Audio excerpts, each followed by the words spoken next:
TV వెబ్సైట్లను register చేసినట్టు గుర్తించిన పోలీసులు ఆ కంపెనీకి మెయిల్ పంపారట.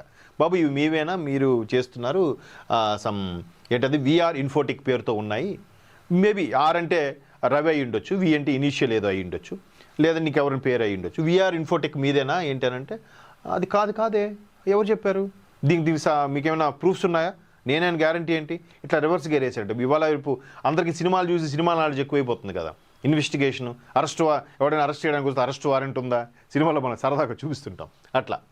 సో ఆ డొమైన్లో తాను సర్వీస్ ఇస్తున్నానని పైరసీ సినిమాల పోర్టల్ లేవని బుకాయిస్తూ, అంటే ఆ డొమైన్లు ఏవైతే ఉన్నాయో దానికి సర్వీస్గా సపోర్ట్ ఇస్తున్నాను, అంటే ఇష్యూస్ వచ్చినప్పుడు, బగ్స్ వచ్చినప్పుడు, ఏమైనా టికెట్ రైజ్ అయినప్పుడు నేను క్లారిఫై చేస్తాను తప్ప అందులో అలాంటివి ఏం లేవే, నావే నాకు తెలియదే అన్నట్టు చెప్పాడంట.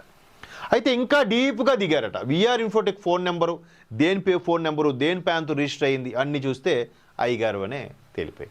అలా తేలినప్పుడు ఏం జరిగింది, అతని ఐబొమ్మ వెబ్సైట్కి పోస్టర్ డిజైన్ చేసిన వ్యక్తిని పోలీసులు అదుపులోకి తీసుకొని విచారిస్తున్నప్పుడు ఒక ముగ్గురు ఫ్రెండ్స్ని వాడుకున్నాను కదా, దానికి ఆ వెబ్ పోస్టర్ని డిజైన్ చేసే వ్యక్తిని పట్టుకుంటే మొత్తానికి వీడి ఫ్రెండే, ఆ మహానుభావుడు ఆ ఇమ్మంది రవే అని తెలుసుకున్నారు.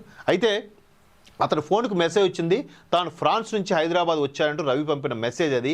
దాని ప్రకారం కూకట్పల్లిలోని రెయిన్బో విస్తాస్లో పట్టుకోవడం జరిగింది ఈ కుర్రాడిని, ఐబొమ్మ రవిని. సో లావాదేవీలు అంటే